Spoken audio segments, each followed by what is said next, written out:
module is titled Air Freight Transport Forecasting. And our focus questions are going to be, what are the benefits to air freight transport industry from short and long-term cargo forecasts? What are the main variables used in the preparation of forecasts? What are the main approaches to forecasting air cargo? And what are the main organisations involved that undertake aviation forecasting and why? Our readings this week are from Morrell and Klein, Wensveen, and also there's a reading there, Boeing World Air Cargo Forecast 2018 to 2037. So today we're going to talk about forecasting, and I suppose it's probably a little bit unfair to have a graphic that shows crystal ball gazing, but there are some similarities with forecasting and perhaps looking into a crystal ball and making decisions about the future. Where forecasting really does have the advantage is that it's got access to a range of variables that can be used to predict future events. Whether those future events are based on volume, whether it's revenue, whether it's based on growth. These are all calculations that can be done through a variety of forecasting methods. So today we're going to first identify some of those variables, and those variables you will find in the external environment in the main, some of a macro nature, some of a micro nature. We'll also talk about the various approaches that you can have to forecasting, and finally the organisations that undertake the majority of forecasting in the air freight transport industry. I suppose one of the things that shows out very clearly in regards to the air cargo industry, particularly when people are looking to the future, and that is in regards to this feeling of either optimism or this feeling of pessimism. So in good economic times, when GDP is high, when trade rates are high, the industry is generally optimistic. And in the context of being optimistic, the decisions that they're making are generally more expansive, they're more positive, and they're looking forward to taking advantage of additional volumes of air cargo. This particular table that we've got here, it shows passenger versus freight traffic trends. And we can see here the dark bar is freight tonnes per kilometres, some quite high levels of freight tonnes per kilometre. And this was the period leading up to the global financial crisis in 2009. At that particular period of time, the air cargo industry was very optimistic in terms of what its prospects were going to be into the future. And that was reflected by the decisions that airlines and other stakeholders were making within the industry itself. Can anybody think of any decisions that an airline or an airport or other stakeholders in the air freight transport industry might be making in a time of optimism? So you're an air cargo business, you've seen the forward projections. The forward projection is that air cargo is going to grow quite significantly. What might you do as a business with that in mind? Yeah, you might purchase new aircraft.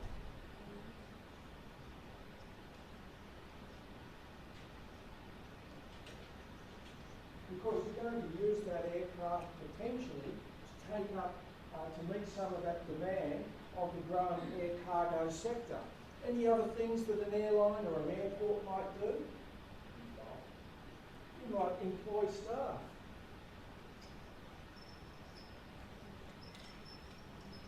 Yep. Yeah. So you're going to service new routes are not considered because the level of demand isn't such to provide a level of profitability. So when the volumes are coming up, it may present an opportunity to service new routes, right? Infrastructure investment. You might undertake infrastructure. What sort of infrastructure might I consider? Terminals and warehouses. Terminals and warehouses, yeah.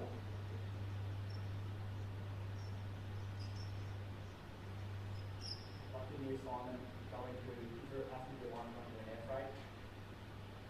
Oh, so you could expand into another business model. I'm not sure I've got that in my, I have to add that one to my answer.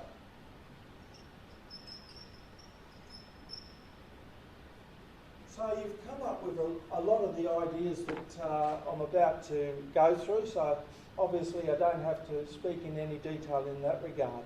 So airline decisions could include opening up new routes, as Sarah mentioned. It could also be identifying new products to take advantage of an increase of volume of certain types of products coming onto the market. It could be purchasing new aircraft, as was suggested, and usually if you're servicing new routes and also you're creating more products, generally the idea of purchasing aircraft flow on from that particular idea. You could employ new staff, so you could employ new pilots, new crew, new maintenance. You might even employ more marketing staff. Now, if you're an airport, your decisions could be built around this idea that Ryan mentioned, terminals and warehouses and things like that. You may even invest in new computer systems. Yeah. That includes what, ground handling equipment as well? Could be ground handling equipment as well, particularly if the volumes coming through the airports are increasing and you're a ground handling business. So they're all positive decisions that you'd be making in a period of upward economic and economic growth.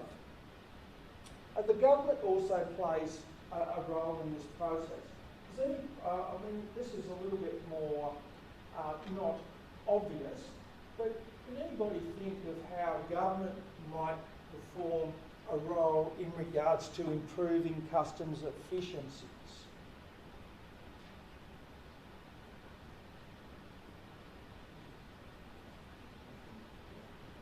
So, you're familiar, yeah. Provide more staff. One of the challenges, I guess, with customs agencies is that they're now dealing with huge volumes compared to what they used before were coming through. It's increasing all the time. However, they're not generally getting more staff. They don't usually get more facilities. They don't get more staff. Yeah. Was it really like the trusted brand, like that elapsed? It's along those ideas. I was just going to build on that new staff. It's about the staff that they've got doing things smarter and utilising those programs like the Trusted Trader, which is underpinned by a risk management process. And a risk management process, what that says is that we can't look at all the cargo that comes through here. A certain significant percentage of cargo, we're just going to let pass through customs. We're not even going to look at it. But in making that decision, they have to authenticate that the person who's moving that cargo has got the right bona fides. So you can actually trust the shipper who's moving the cargo. Now, obviously, the converse to being optimistic is this idea of pessimism. And when we're talking about downturns, typically we're talking about when GDP is falling, when global trade rates are also falling. You also get a different view within the industry, excuse me, And that view is more pessimistic. And that means that the decisions that they're making are no longer positive, they're no longer expansive, they're taking a different view, if you like.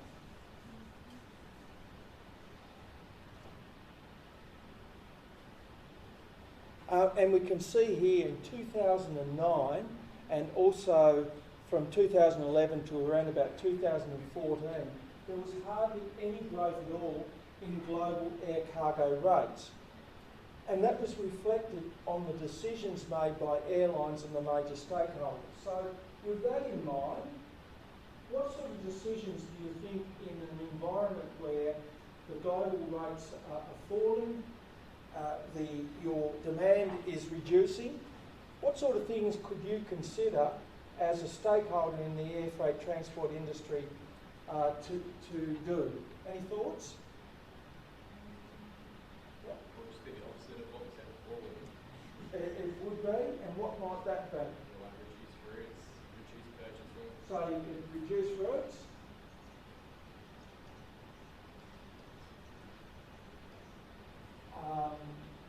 I guess that's reasonably straightforward. What you do is some form of cost analysis and profitability assessment of that particular route. If it's no longer profitable, you'd reduce that route. What was the other idea you looked at? Don't purchase new aircraft or reduce Well, you purchasing. could reduce your fleet. Yeah. Or ground. Or ground your fleet. Yeah. Lay off staff and outsource.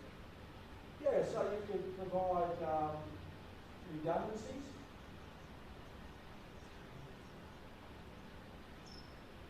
And you could undertake some outsourcing. In regards to the reduction of the fleet, if we think about our three main types of carriers, the combination carrier, the express carrier, and also the all-cargo carrier, which one of those is more likely to move quicker to removing freighters from their fleet?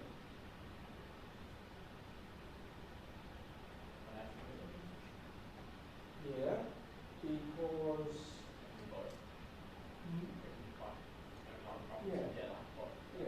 so with the volumes coming up, they can rationalise a lot easier than the all-cargo airline and also the express carriers. I mean, they will do it over time, but ideally a combination carrier can take a freighter offline and still have the belly hold capacity to carry their cargoes. So airline decisions include grounding freighter aircraft, as Jacob mentioned, purchasing fewer aircraft. If the company was to do that, would it be better to not have as many passengers on an aircraft and have more freight, or opposite? Have more? Look, I think it would be the opposite, because ultimately a passenger airline is totally focused on the passenger. Yes, if they can get some cargo along at the same time, they will. But I don't think they'd change their business model for that scenario. They could reduce operating costs, and if you remember when we did that lecture on operating costs, those operating costs which are tied in with the aircraft, so the direct operating costs are going to be the type of cost that they look to target. Outsourcing services, I think that was Tom mentioned that, reducing routes. Another option available to them is this idea of building new airline alliances. That's got, I think, a lot of potential in regards to sharing costs along the way. So they could share routes through code share, they could share buying scenarios, they could share facilities at airports. So there's a lot of options in that particular regard. In terms of an airport, their decisions could be outsourcing terminal services. I guess one of the challenges for airports is that when there's a downturn in air volumes, there's very little that they can do in that regard, because they have got the bricks and mortar. They facilitate the whole process of moving air cargo. So they've got little control over what they're doing. So they might just happen to look at outsourcing some of those terminal services. Terminal services could be ground handling, it could be cleaning, it could be maintenance. Other terminal services, mainly those services that doesn't have a regulatory environment around it, a regulatory framework around it.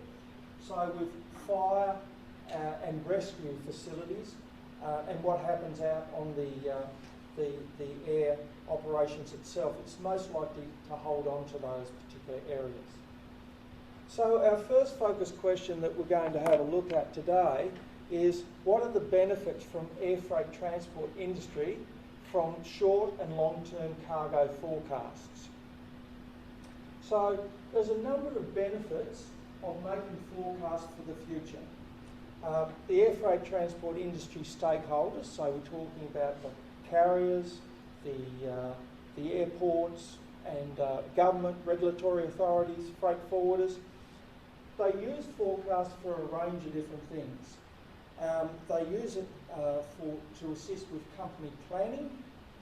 That's an important consideration. They can use it to identify market opportunities.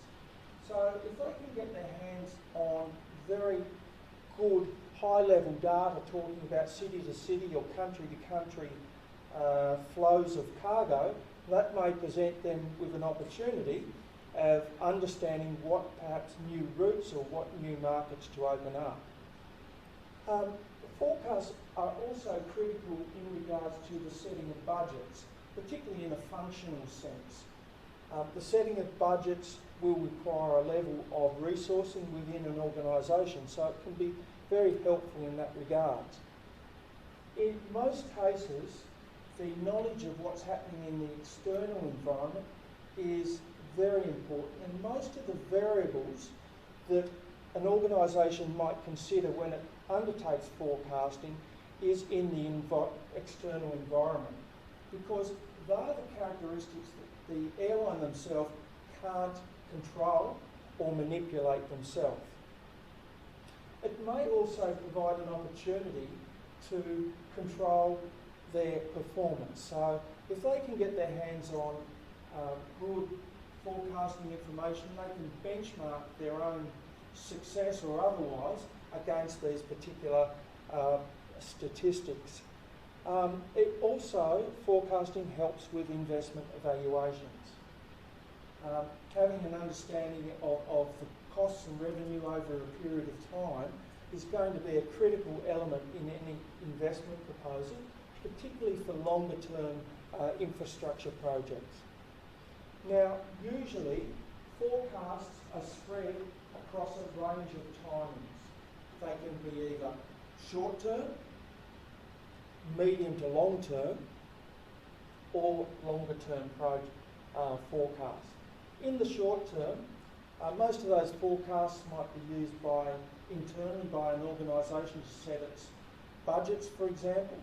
Also, shorter term forecasts are quite important to enable a business to determine if there are going to be some changes in the global environment, how they might react to those particular changes.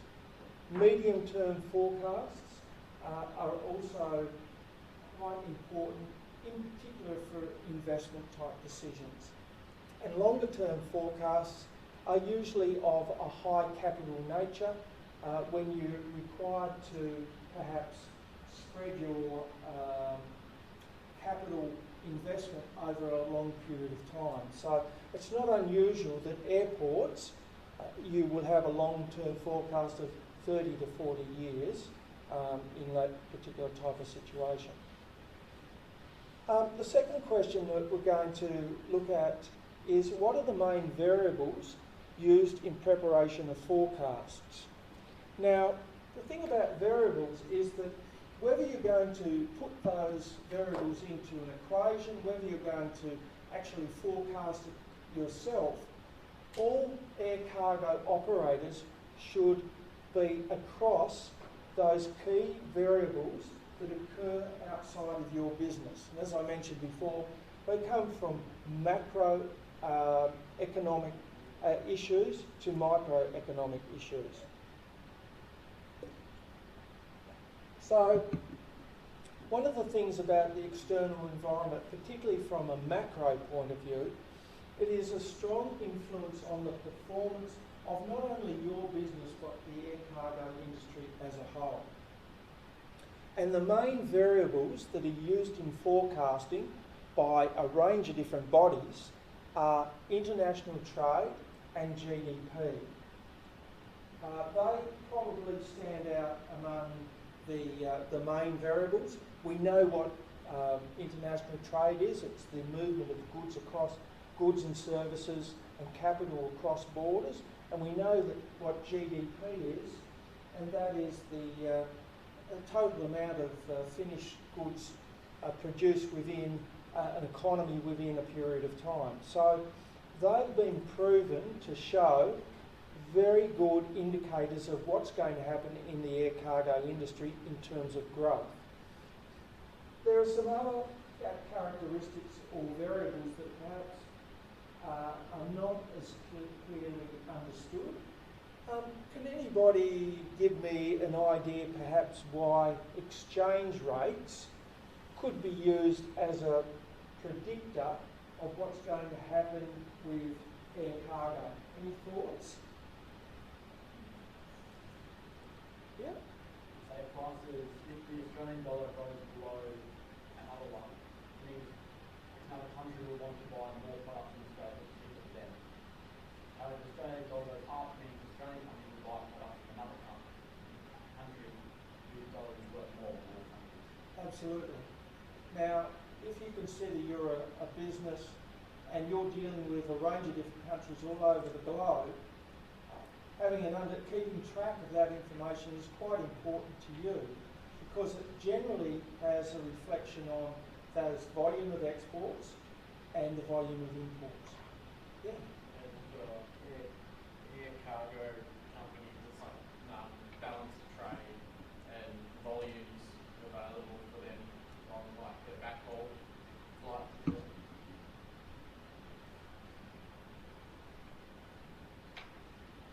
In terms of the exchange rate? Yeah, so exchange rate has an influence on demand Yep. for imports and exports, Yep. and therefore flows down to the individual flights themselves. Okay. That's a reasonable idea. There is a tie-in with the movement of GDP, international trade and exchange rates. Okay. What about interest rates? Anybody got any, and I'll stop in a moment, I won't ask you all of them. Anybody got a thought on how interest rates might impact on the air cargo industry? Lower interest rates are conducive to spending within the economy, and therefore if people are consuming more, then their trade might increase. Yeah. Look, and it was either yesterday or the day before. We're down to historic low interest rates. Excuse me. As are a lot of countries around the globe. And I suppose the real challenge here is that I think we're down to, are we less than 0.75? We're down to 0.75. The options available to the government to increase that consumer spending, we're quickly running out of options in that regard. What appears not to be happening is that the dropping of interest rates is not actually providing a positive impact. Well, hopefully over the next 6 months we might see some changes, but it's not showing that commensurate increase in consumer spending and also that tip for air cargo. The other area where interest rates can play a role, particularly for the air cargo industry, is the fact that those interest rates reflect the price of capital. So at this point in time, the price of capital, if you were considering an investment, is at a historic low. So that presents you perhaps with more impetus to make an investment, to take out a loan, knowing that the costs associated with the interest are going to be very low, probably lower than they'll ever be. Well, you can't say that because that's the future. Commodity prices are also a critical impact, as we've seen. The costs of oils, the cost of fuels can impact operating costs. Banking is also another area that can impact on a cargo firm and the air cargo industry generally. And banking is more about access to credit. We've had a Royal Commission in Australia over the last few years. What that's meant is that there's more stringent controls on investment lending, which makes it more difficult for people within the industry that might want to make those investments, particularly smaller businesses. We've got corporate profitability. I suppose one of the overriding issues in regards to corporate profitability is that, yes, the corporates make profits, so we reduce the tax rates for corporates. Not all those profits end up in new investment opportunities. Sometimes they end up as profits for the firm themselves. Globalisation continues to play a considerable role in regards to the macroeconomic environment, and I suppose the most significant element of globalisation is this idea of offshoring, taking advantage of factors of production in other countries. A country's political stability is also a significant influence, perhaps not only on your company, but also on the air industry. If you went back 6 months ago and you had a look at the Hong Kong as a destination for your air cargo, particularly through the busiest hub of air cargo in the world, you'd probably have a very positive attitude in that regard. However, if you were just considering some new markets, you might consider that in a different light. And of course, we've got societal attitudes, which is more about the idea of how society is dealing with things such as global warming and things like that. Now, I'm just plucking out a couple of those variables. The first one, and I guess what I'm pointing out here is that any business that's in the air cargo industry needs to keep track of what's happening in regards to international trade and also real GDP. And we can see that over the last 8 years, we've only had a couple of periods where you'd say that global trade and GDP are really doing well. And the current status of world trade is that strong headwinds, we're facing strong headwinds, which is another way of saying we've got some issues because we've got patchy economic data coming in, and also we've got a trade dispute between China and Hong Kong. So to that end, the growth is looking something like 2.6% in 2019, and trade growth could then rebound to 3% in 2020. Now those rates aren't huge. You wouldn't say that that's a significant turnaround on the current rates that we've currently got. And the rebound is really dependent on having a more positive economic sentiment, and also having perhaps the cooling down of the dispute between China and the United States. Other issues that I pointed to in that macroeconomic framework are commodity prices. What we're seeing is that when commodity prices are jet fuel prices, which is a commodity, is very high, operating cost for an airline is also very high in that particular respect. If we have a look at what's happened over the last 6 or 8 years, we can see that through the period 2011 to 2014, we went through an equilibrium of very high fuel prices. And if you looked at the air cargo growth rate at that particular period of time, it was almost non-existent. Now things began to change in mid-2014, and by 2016, the fuel price had gone down to around about less than half, about $50 a barrel. Now that's a real positive benefit for the air cargo industry because the operating costs are improving, which is presenting opportunities for greater profitability. Since that period of time, as you can see on the graph, there's been a steadily increase. It moved through US 70 before peaking at $83 up here. At the moment, jet fuel prices or crude oil prices are sitting at around about $60 a barrel, which you could argue is pretty well on the low side compared to other situations that the air cargo industry has found itself in. However, small disruptions along the way can have a big impact. 2 weeks ago, we had a drone attack on Saudi Arabia. That made the oil price go from 60 to 67, and it's since come back down to 60. So I guess the challenge here is that it's a very volatile scenario, so you need to keep a close idea on those issues. So that's the macro side of things. The other side of things is the micro environment. And the micro environment is really talking about the industry that the air cargo finds itself in. And the variables in this industry are more about productivity and investment impact. So the type of variables that we see here are air cargo product growth rates. So it's getting down to the minutiae, if you like. Air cargo product growth rates can be found in a number of forecasts, and the beauty of that is that that presents an opportunity for you to make assessments of whether there's an opportunity for you to move into particular markets. It's important to keep track of the regulatory environment. We know that open skies policy present opportunities for greater access to various countries, so that needs to be monitored. Productivity growth is an efficiency measure in many ways. It's achieving greater outputs for the same amount of inputs, and that can occur by virtue of labour.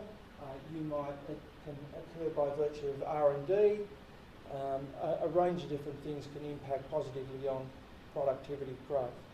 Aircraft fuel efficiency is certainly a variable that you'd be keeping an eye on.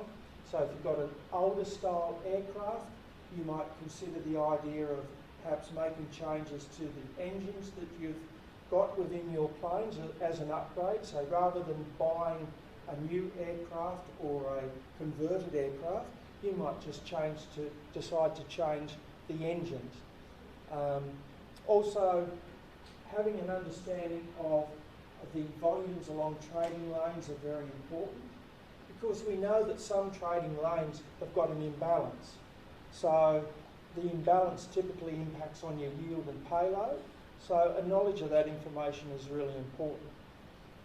Inventory management processes, understanding the importance of just-in-time is also an important characteristic, as are environmental issues. We're seeing more and more surcharges, we're seeing curfews, and a range of other impacts on aircraft flying in a range of different organisations. Interestingly enough, in many ways, the US and probably Australia to some degree have been a laggard in regards to issues around the environment and aviation. Since 2012 in Europe, there's been an emissions trading scheme.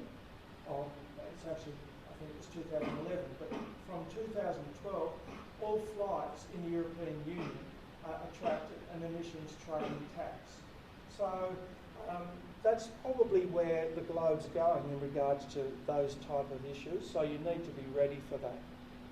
Obviously, access to air terminals, you need to keep a close eye on that, because there's a lot of congestion around hubs. Modal competition is ongoing, and obviously air transport is always competing against truck, rail and sea. And technology take-up is an important characteristic of staying ahead of those other modes in many ways. Excuse me. So just plucking out a couple of those variables, which are variables that, while they might not turn into a forecast in their own right, it's an important information for you to be aware of, because it can relate to a change happening in the marketplace. So in regards to modal competition, air shipment has advantages over other modes because of its unique advantages. So those particular operators who might be moving perishable freight, they might be moving freight that needs to get to the market very quickly, they might be moving valuable cargo, are constantly under some level of competition from the other modes who want to take part of that business away. Despite the advantages that air cargo has in those particular areas, other modes are seeking to improve how it can compete. And one of those areas that sea transport is doing that is through the improvement with their containerisation. So they're building special purpose containers that provide a cool chain from door to door. When you consider that container ship movement is 10 to 20 times less than air cargo, it certainly would come into the consideration, particularly as air cargo slows. So as volumes of demand falls, it puts the onus on, more than ever before, on the air cargo industry to demonstrate their service benefits. Those service benefits, of course, being speed, less packaging, less insurance, reliability, security, all those type of things. So as I said, when economic conditions deteriorate, it's harder for the air cargo industry to defend their price premium position. Another variable found in the microeconomic framework is technology take-up. Now, one of the things you'd say about the air cargo industry is that in many ways it's been a leader in terms of taking up information technology and using communication and information data. However, other modes are catching up to them in this particular regard to plan and manage their supply chain in a more reliable way. And part of this is tied in with this supply chain visibility. Now, the thing about supply chain visibility, it's typically tied to this idea of a track and trace. However, visibility is more than that. It's a better form of communication. So if you're an operator and you've got offices around the globe, real-time communication with those offices and exchange of documents is really important. And one of the tools that is now being embraced by the air cargo industry is to utilise cloud computing to assist it in this particular process. And it's these increasing use of digital mediums is also presenting opportunities as we saw along the way, but also it's got some negative impacts. So I think you'd probably find that the amount of some air cargo volumes are reducing because people are using communication by electronic means. And that's mainly happening for those smaller packages, smaller parcels and things like that in the air express industry.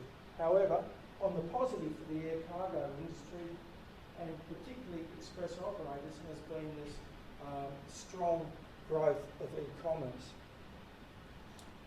Cargo IQ, which we spoke about last week, is a classic example of how the air cargo stakeholders are banding together to look to ways to creating a paperless movement of air cargo.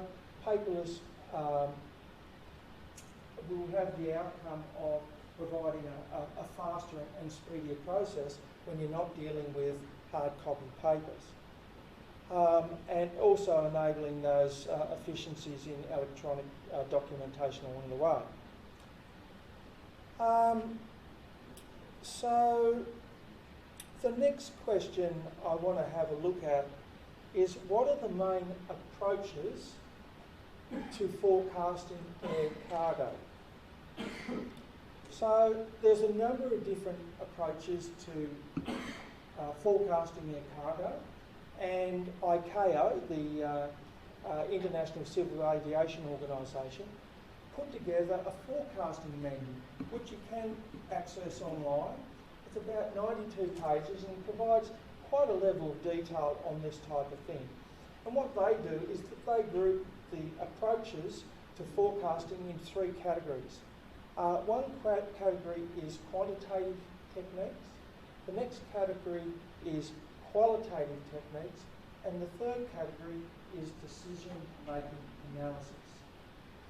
When we talk about quantitative, we're moving into that area of either a time series or an econometric type of model, which is going down that route of algebraic equations.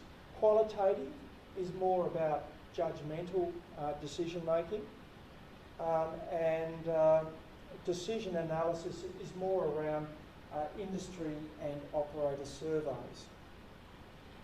Now, air cargo forecasts are published by a range of organisations. They are published by industry associations, so IATA, the International Air Transport Association. They're published by airports. They're published by government. They're published by industry consultants and analysts, and they're published by aircraft manufacturers. Aircraft manufacturers in particular invest significant time and effort to put together very detailed analysis of what's happening in the air cargo industry, and that's tied in with perhaps the number of aircraft that might be required over a period of time. The forecast is designed to project historical data in the main, and it's either forecast in tonnes, and when forecast in tonnes, that's usually more of interest to, say, an airport, or it's forecast in freight tonnes per kilometre, which of course would be very useful for airlines. So the first quantitative technique that I want to talk about is what's called trend projections. Now, trend projections are a time series analysis which attempts to fit a trend line to historical data. So it uses historical data and picks up that particular line and fits a line through that to give an indication of perhaps what the future prospects of that particular time series might be. So it typically uses a simple equation, and there's a range of statistical techniques used for this particular approach.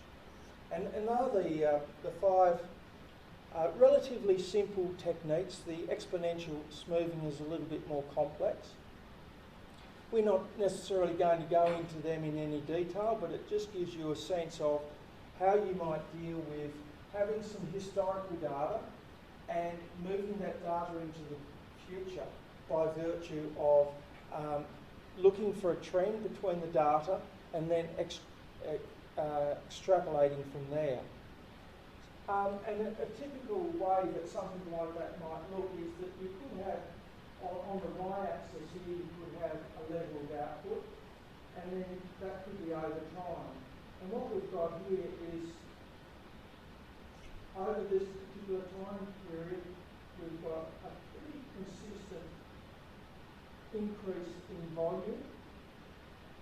And on the basis of that, you could put a line through that and come up with something a little bit further into the future. And that's the I guess the rationale behind this type of idea.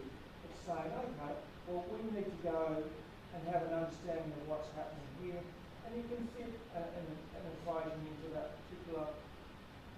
Where it comes a little bit unstuck is when somewhere in the future there's a big event or an occurrence. This data is not going to pick that up. So this data is working on the basis that, well, we've got our trend line, that's where we're going. So if you're making your decisions and plans based on this time series projections, you could find yourself becoming unstuck. So in many ways, the approach is quite good when you're evaluating some general changes. And there's no reason why those general changes could be changed to international trade, changed to economic growth. However, there are a number of limitations with this time series form of forecasting. And those limitations are that they're underpinned by assumptions of what happens in the past is going to happen in the future. And if you look over time at pretty well almost all forecasts over a long period of time, you will find that they don't fit the same pattern forever and a day.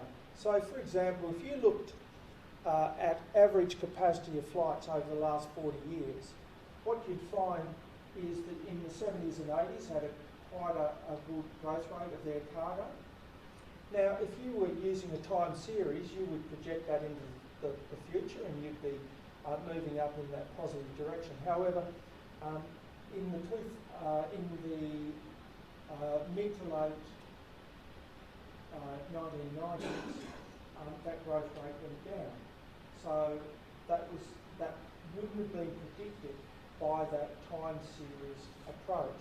And then when we got to the 2000s, after the early part of the 2000s, we had quite a significant increase in average capacity of flights. Once again, utilising that. So that's one of the limitations. Also, there's an inability with a time series. Don't forget, we're basing it on historical data. It's not going to predict any innovations along the way, and it's not going to project any new business models. So if you were projecting over time, and this was before the time of the low-cost carrier, it's not going to pick out the impact of, say, a new business model like the low-cost carrier and its impact on the air cargo industry. Also, there's no attempt to seek to understand what's causing it. You're just relying on historical data. Yep, that's going to happen in the future. You're not using any other variables to help you determine what is actually going to happen in the future. So, to that end, it's more suited for shorter-term projections. Short-term projections, probably can't get yourself into too much trouble. Now, if something happens quite significantly, then you at least won't necessarily have projected using that technique too far into the computer, into the future. Now, the next type of quantitative technique is causal methods. Now, causal methods is starting to get us into a little bit more complex type of equation making. And it uses econometric modelling to understand factors. So it's looking at, it's determining whether one variable has a relationship with another variable. It requires an additional level of complexity because it uses regression analysis. Now, we're not going to get in too much detail about algebra here. I just wanted to alert you to this particular type of option. One of the things with regression, it's simply a statistical estimation process.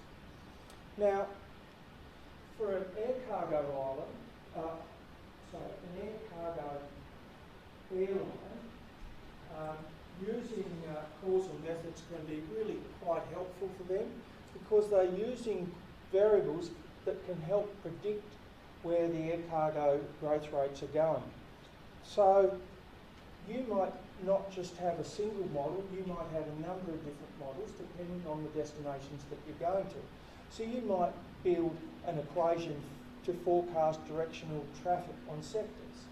And you might do that because you want to understand whether there's an imbalance on that particular sector and how you're going to deal with that. You also might choose separate models because you might have different types of options in terms of the type of cargo that you're carrying. So you might be carrying some express cargo, you might be carrying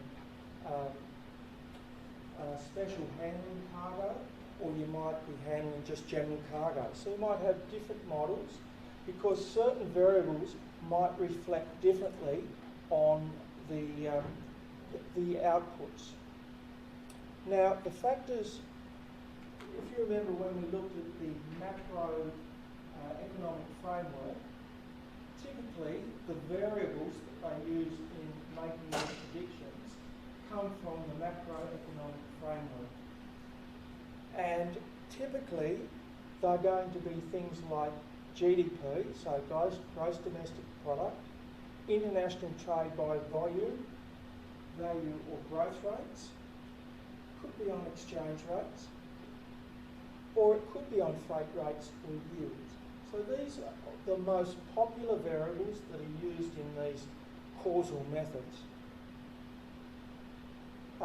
This method is quite useful for investment type decisions, medium to long range forecasts, for regional and global markets. Now, I mentioned before that one of the most popular approaches to utilising variables is using GDP. Now, GDP is often a proxy for economic activity, and it is a common variable used in causal methods. And in many ways, the movement up or down in GDP has a reflection on the movement of air cargo. That's why it's so popular. Now, if you were using GDP, one consideration also is that you're trading between two countries, forward and return. You might consider using the GDP of two countries. Also, the values that you're using in your particular equation should consider inflation. So they should be at current prices, deflated by a suitable price index. Usually, if you look at a graph and it's got real in front of whatever predictor it is. So, for example, this doesn't have real in front of it, it just says GDP growth. But if it was real GDP growth, then it would be consideration of the fact that it's being discounted for inflation. Also, if you're looking at a long-term type of forecast and you're looking at two long periods of time, such as the graph up here, what you see here is quite a big hit. So if you were putting a model together, utilising all that data to give you an idea of what's going to happen in the future, what you would find is this particular variable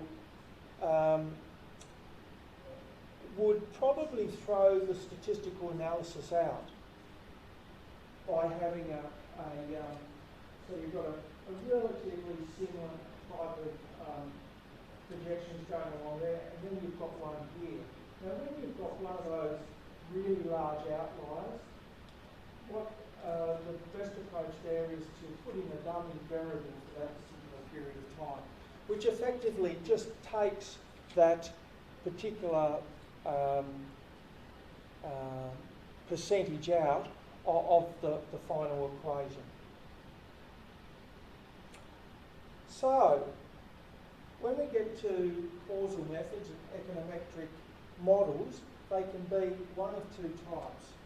They can be linear or they can be non-linear. Now if they're linear, that's the arguably simpler of the two options. So linear equations uses regression again. So what we're talking about, it's a statistical approach to determine the strength of relationships between variables. So the rationale is to identify a variable that you think is going to give you the closest proximity to what's going to happen with a characteristic in your business. So I've got an example here and we'll see how we go. And this particular example is based on the basis of an airline who's seeking to calculate its air cargo traffic. So in trying to work out what's going to happen in the future for this airline and what's going to happen in regards to traffic, it's decided to use a variable, and the variable it's going to use is GDP. And what it says is the movement up or down of the GDP will have a direct reflection on my air cargo traffic. So if GDP goes down, it's quite likely that air cargo traffic is going to go down. If GDP goes up, GDP traffic is going to go up. So we come up with a model, and the model equation that takes linear form is T equals A plus BX. So T, where T is the dependent variable. Dependent variable being the variable that you're trying to forecast. So T is the air traffic. So an air traffic is a function of A plus BX. Now this is a single variable. You can have quite a number of variables in a linear type equation. A is the constant that equals T when X is 0, and X is the real GDP, which is the function. So what we're trying to achieve here is this function here, which will impact on, when added to that, is going to give me air cargo traffic. Now, What's B? I really don't ask you that. It's going to get us deeper into the algebra, but I'll tell you what it is. It's the slope of the curve. Oh, yeah, of course. And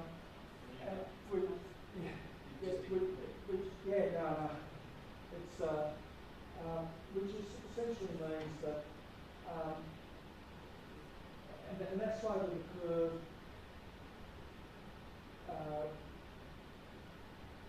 is multiplied by this particular here. So B is the rate at which it is multiplied by the GDP. Yes, that's and then right. added to the constant. That's That right. equals the Yeah. air cargo traffic. Yeah. And the thing about the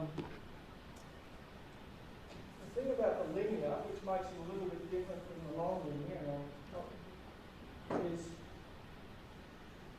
that's quite a simple equation, and it's based on this idea that constant change in the variable is going to provide so a constant unit change in the variable is going to give you a constant unit change in the dependent variable.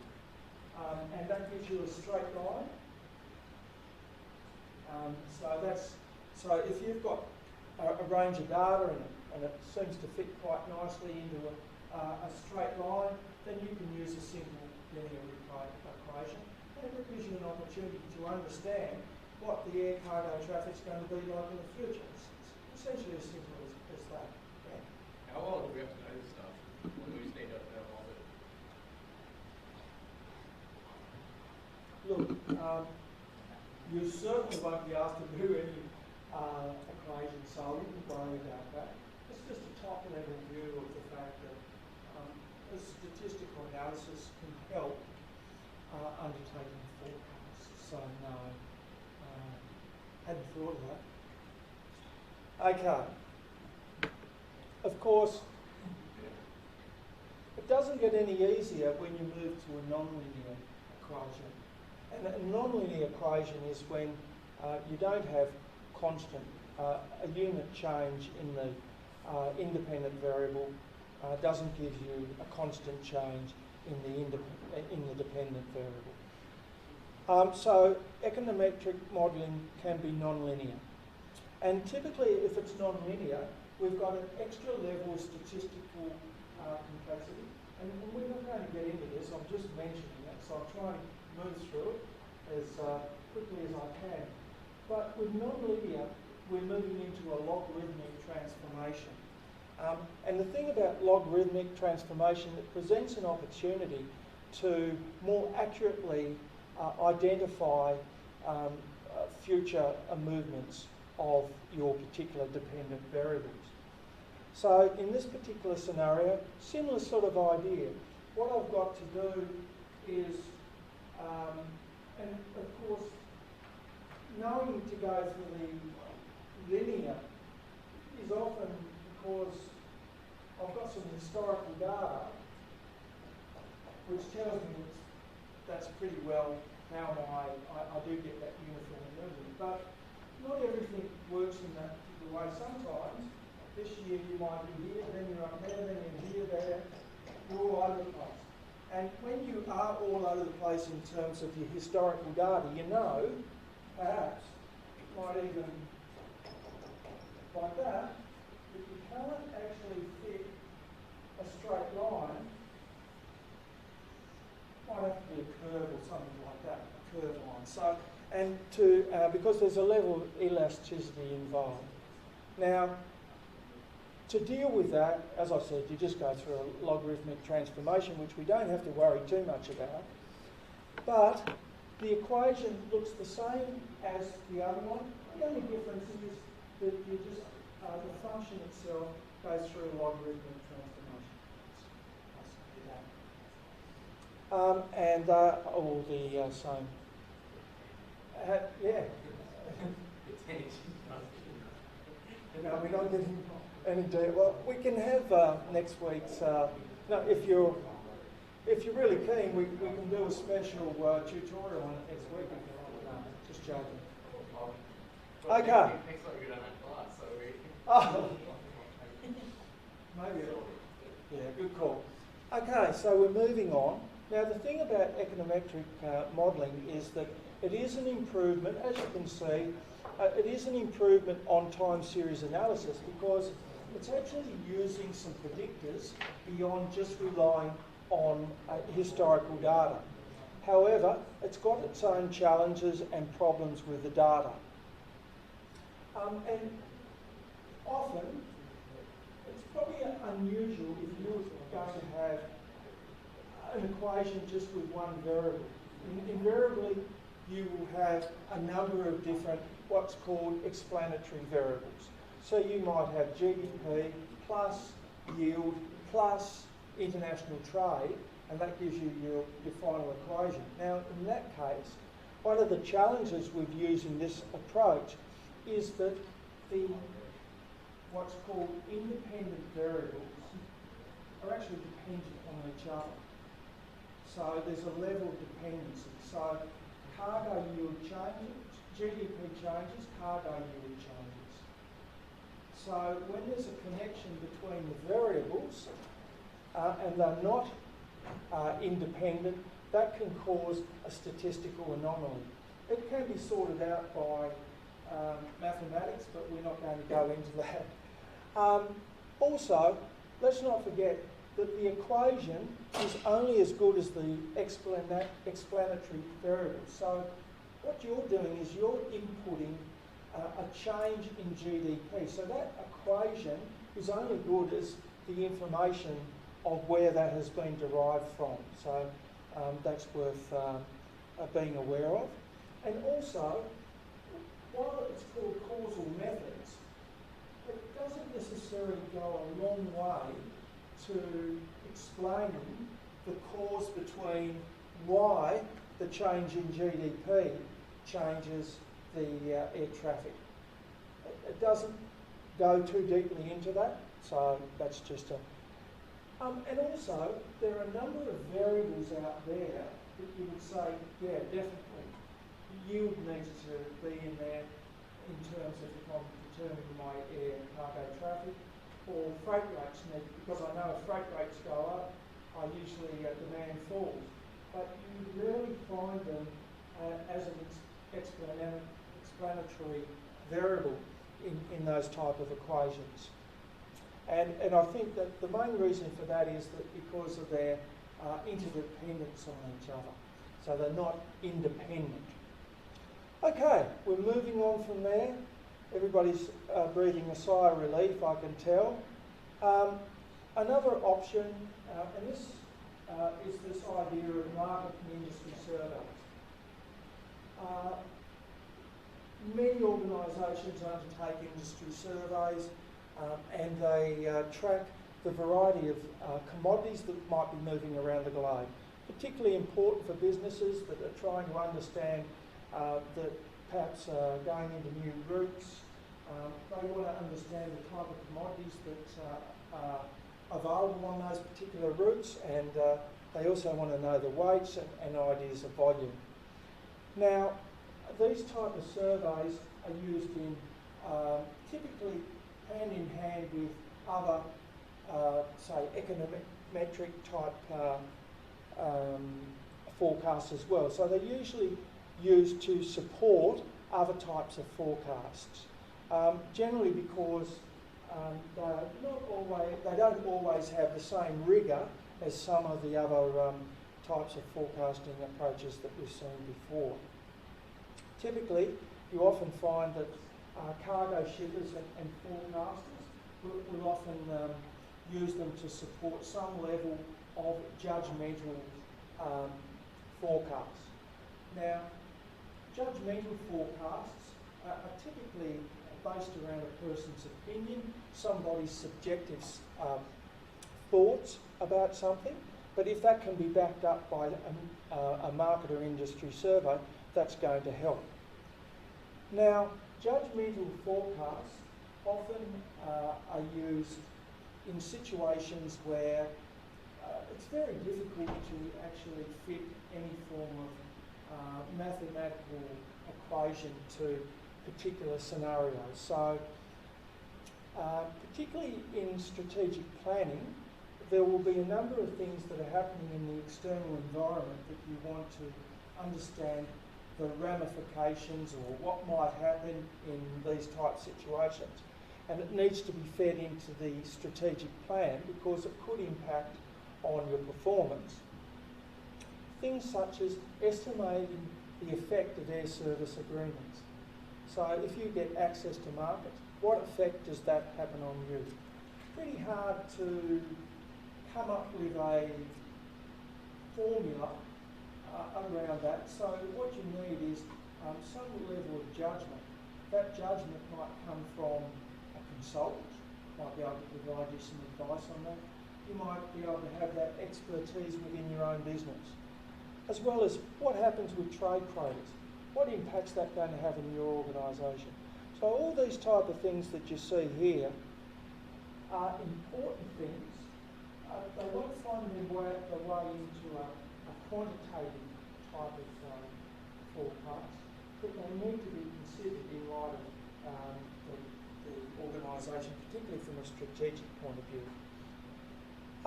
Quite a popular technique, which is, I guess, building on that judgmental effect, is this idea of a Delphi approach. So the Delphi approach is a framework based on this idea of presenting questionnaires to a group of experts and refining that process. And it's a 5-step process. So if you're a business and you've got a lot of those perhaps scenarios that we looked at before, which are not black and white. So what you're looking for is some feedback of a qualitative type. You need to establish a the selection of some industry experts in your particular field. Now, once you've done that, you will refine your questionnaire. Inside the questionnaire will be a number of forecasts and or a number of scenarios. And that goes out to all those experts. They're sent the questionnaires. Individually, you might have 50 of these experts around the globe. Individually, they will do the questionnaire. Once they've completed that questionnaire is sent back to the central office, sent the questionnaires out, and all the data is correlated and calculated and put into perhaps with a view to getting a consensus on those scenarios and forecasts. Now, usually, in most cases, it takes at least 2 times of sending that particular questionnaire out before you can say, on all those scenarios, we've got a general consensus. So, and that can go on for a longer period of time, if you like, until the consensus is achieved. And now you've got a significant amount of qualitative data, which is useful in answering some of those tough questions. So I suppose my final point I want to make just on the forecasting side of things is that it is in many ways an imperfect science, but what you will find is that most air cargo carriers and most businesses in the air freight transport industry are going to use a variety of different techniques. So they might have historical data and use a trend type of analysis. They might look at industry surveys, they might check with consultants. So there's a range of people, mainly because there's so many questions to be asked, and it all informs them. The last technique I wanted to mention to you is that according to Caplice in 2018, another approach to forecasting is this idea of scenario planning. Now, scenario planning is based on 4 steps.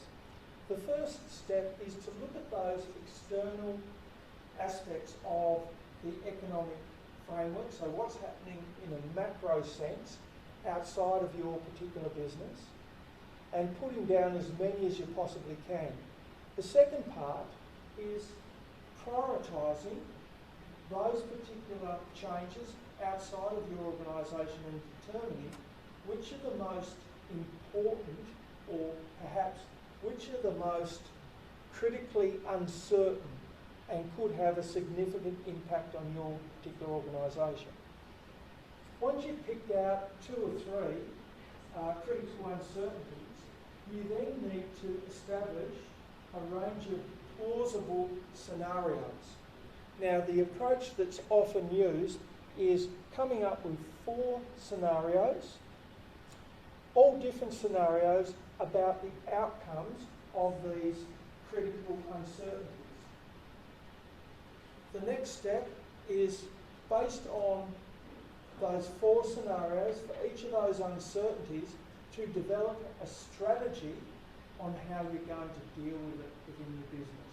Set yourself some goals and determine how you're going to deal with that particular strategy. As I understand it, this type of approach could be integrated into perhaps a strategic planning process. A strategic planning process where I would imagine that sticky notes would get a whole lot of the work out in this particular process. So has anybody got any questions about forecasting techniques? What are the main organisations involved that undertake aviation forecasting and why? So, there's quite a number of organisations. One of those organisations is the International Air Transport Association, IATA. Now, IATA has got the benefit of using the information from all of their members to come up with a significant amount of information. they publish a range of forecasts. One of their more recent forecasts was 2014 to 18 medium-term analysis. And what they did is that they provided data on all the world regions and 17 world sub-regions and 900 country-to-country connections. So quite invaluable types of data. They also provided some level of assessment in terms of volume and also the regional economic conditions. Now, most of the data provided by IATA is orientated towards airlines, so it's freight tonnes per kilometres, and they provide a relatively short forecast of up to 5 years. Now, the information is also supplemented by a number of different rankings on traffic growth, compound annual growth rate, and compound annual growth rate. Another key forecasting organisation, as you would expect, are going to be airports. Now, in many ways, airports are forecast mainly for themselves because this provides an opportunity for them to make planning around infrastructure and how they're going to deal with the cargo volume. They also need to be mindful that they meet the needs of the carriers at the cargo terminals. So for an airport, the forecast is essential for a number of reasons. One of the reasons is that they can compare runway and terminal capacity. So if they make a projection into the future and the capacity at the terminal can't deal with those volumes, then they have to make some considerations about additional infrastructure. Also, if they're going to sit down with somebody who wants to set up a business at the airport, a concessionaire, they'll need that level of data when they sit down with the concessionaire and work out a contract of payment in regards to that particular agreement. As you would expect, this level of data, particularly over a long period of time, is required for new cargo terminals and also to inform future operating costs. So the process of planning, particularly for airports in regards to terminals, is taken many years before that terminal actually comes into operation. And an example of that is at Heathrow Airport. So this particular slide shows us forecast air cargo volumes that was done at the time of making decisions around adding a new terminal to the airport. And the rationale for adding this new terminal is because they could keep all the cargo processing together at one particular terminal. Now, this particular slide shows the forecasted traffic without the terminal, the forecasted traffic with the terminal, and the forecasted traffic actual. Now, I don't know how clearly that is to you. It's not too bad. My eyes are not great, so I think you should be able to see that. I guess one of the first hiccups in this particular process was this data was projected from 1993.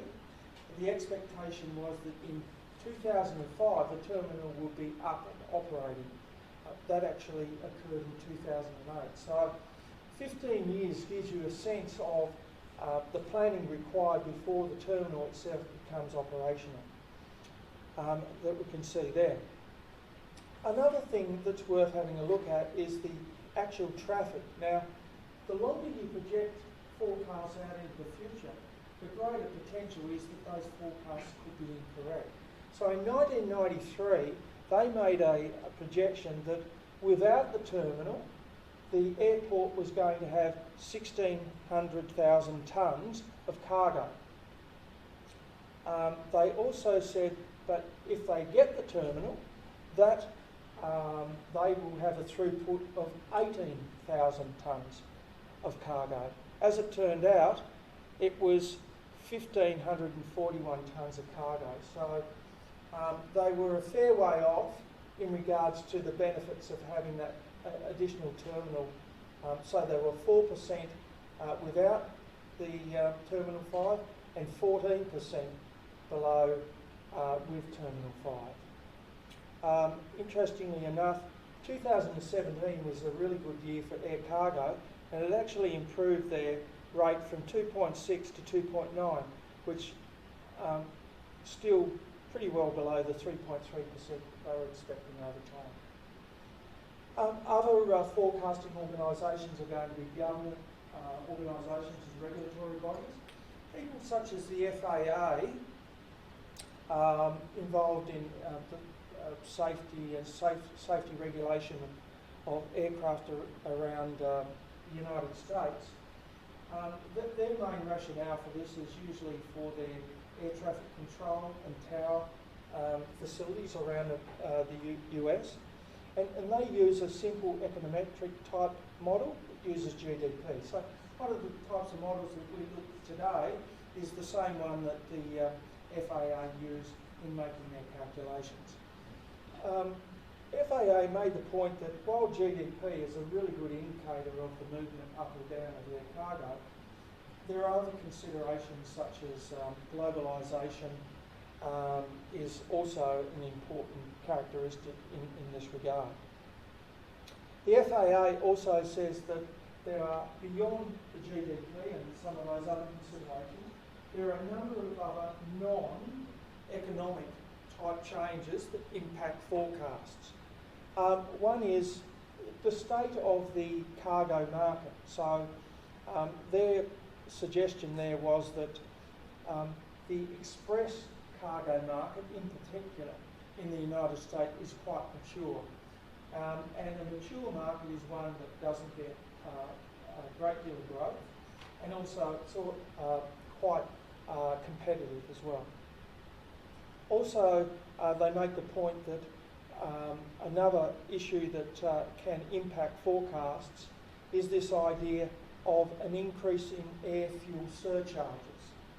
So what you find in many cases, airlines will try and pass on any increases in fuel to its customers. And I think the point that the FAA were making is that, yes, you can do that, but just be mindful that that's probably going to have a negative impact on the volume of cargo. They also highlight the positive impact of open skies agreements in terms of providing greater access to markets. And they also recognise that there's an increasing use of substitutes for air miles, such as emails, for example, or electronic data interchange. Also, they make the point in coming up with their calculation, their econometric modelling based on GDP, with a couple of assumptions. The first assumption is that the increase in security at airports is not going to change. The shift from air to ground transportation is quite possibly come to an end. So there's not as much competition in that particular area, particularly in the United States. And also long-term cargo activity is intertwined with economic growth. In Europe, the body that undertakes a similar role to the FAA in the United States is Eurocontrol. Now, Eurocontrol produce short, medium and long-term forecasts of air traffic. Now, short-term forecasts are designed to capture recent trends, so it's quite short. So on a month-by-month basis, they will capture information and they'll project those trends into the future. Quite handy. They also do medium-term forecasts and integrate that information into models and provide that level of information, particularly in regards to the key drivers such as GDP and international trade. And they also provide long-term forecasts. Now, when they get into long-term forecasting, they're looking at what-if type scenarios. and they consider both what's happening inside the industry itself, so it could be they want to know the long-term impact of the utilisation of the harbour as a method of moving their cargo, or the long-term forecast of using point-to-point travel in the movement of their cargo, or what's happening outside the industry, and are those macro factors, GDP, international trade, exchange rates and things like that. This is another important organisation when it comes to forecasting, and it's ICAO, not surprising. ICAO being the International Civil Aviation Organisation. ICAO have got some 193 members, and they come from a range of developing and developed countries. So they're, I suppose, they're dealing with a broad cohort, so it's important for them to provide a range of forecasts because that can feed into a lot of the, I suppose, capacity building in some of the developing countries. This particular slide to the right shows the summary of total cargo traffic forecasts by region, and this was issued in 2016. Quite a decent level of information. It covers all the regions of the globe. Not sure about that, but Europe, Africa, Middle East, Asia Pacific, North America and Latin America, and also a composite one on the world. And it provides measures of the total amounts, the international amount and also the domestic amount.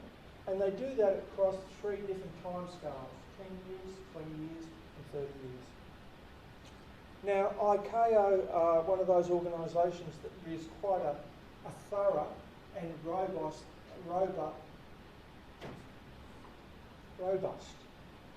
approach to developing this data. And this particular table or figure we can see there just shows the 5-step process. And that 5-step process is firstly gathering information off its members and consolidating that information.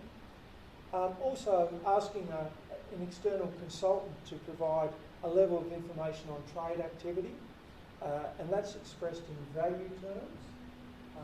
In many cases, having weight terms is hard to get. And then the third part is putting that information into an econometric type of a model and feeding into that model the forecasted trade activity by route. Ultimately, the outcome is forecasted trade flows right throughout the globe. Other forecasting bodies, perhaps not as influential as the ones that we just saw, are consultants. Consultants can create research. There might be an aviation research company. They can create research and they can sell it off on a fee for service. Alternatively, a lot of consultants are used when the government needs information on a variety of statistics. So there's 2 different options that they could take in that regard. Also, you've got media agencies can also provide a level of information on what's happening in the air cargo industry. So, for example, Flight Global had access to a particular report, and that particular report provided details on 2017 to 2036. What that report said was that at that particular period of time, the expectation over the next 20 years is going to be a 4% per annum increase in air cargo, as well as also some indications about what's happening in regards to the passenger fleet, as well as the freighter fleet, and as well as those freighters that might be retired over that particular period. One of the main organisations when it comes to the provision of data, I'm not sure if anybody has looked at the World Cargo handout that I've got in the readings there. It's quite it's almost like hundreds of pages anyway with detail. These forecasts by the aircraft manufacturers are done by Boeing and Airbus in the main. Boeing every couple of years, Airbus every 1 year. They focus on traffic trends and also freighter aircraft. This particular model shows the approach that's undertaken by Airbus. So what Airbus does is that, first of all, it determines what the drivers are in the air cargo industry. So we're talking about things like GDP, industrial production, real consumption. It then feeds that information into consumer behaviours, air cargo trends, and comes up with the drivers correlated with trends. So it's they're able to manipulate the data there. That's at the same time, historical traffic data analysis is captured and fed into a econometric model. Now, at that point in time, we've got the total cargo traffic forecast based on that particular data. Now, while that's happening, this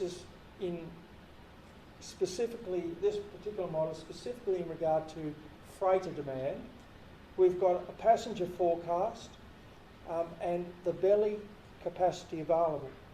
Now, the belly capacity available is taken off the total amount to come up with the cargo capacity needed, and the outflow of that gives us freighter demand. Okay, now this is a little bit more orientated towards dealing with some of those issues in regards to air cargo growth. This is the forecast undertaken by Boeing. The most latest one is, and that's the one in your reading, is the Boeing World Air Cargo Forecast 2018 to 2037. And it uses all possible approaches when collecting this particular data. So it's using time series, judgmental, also causal methods in collecting this data. And it's focused in terms of projecting air cargo growth on trade flows. Now, at the centre of that particular trade flows is the hub of that is the world and regional GDP growth. So we could say that was the hub of the wheel. Now, the inside of the wheel has the positive factors that augment the growth of air cargo. So it covers things such as just-in-time concepts, export promotion, shipper utilisation, deregulation. All these things have a positive impact on the growth of air cargo. Now, mitigating that, of course, we've got the negative forces, and they're on the outer ring of the wheel, if you like, and they cover things such as trade quotas, lack of airport access, currency revaluations, airport curfews, etc. So that trade-off presents them with an opportunity to provide some form of analysis in regards to air cargo growth. Now, how do these guys go in regards to their forecasts?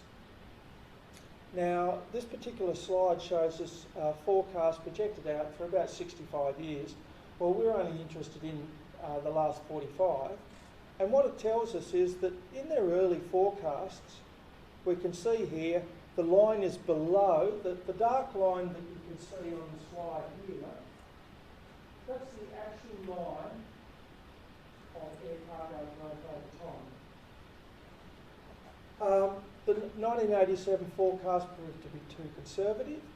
In 96-97, they went a little bit too hard, and around about the early 2000s we had a significant recession, the dot-com recession, and then we also had the 9/11 episode, and further on from that we had the global financial crisis. So none of the forecasts actually were able to identify those particular growth rates. If we look at recent times, each time that they do a forecast, they fit it to the existing line, but even in 2017 when we had an upswing, none of the the forecasts actually match that upswing. So I suppose that's arguably the issue of dealing with just a projection of past historical data. So in closing, one of the biggest problems that happen with forecasters is this issue of determining what the timing, the duration, and also the depth of these cycles when they come along. And no two cycles are the same. So the cycle that we had in 2009 was something completely different than we've ever had before.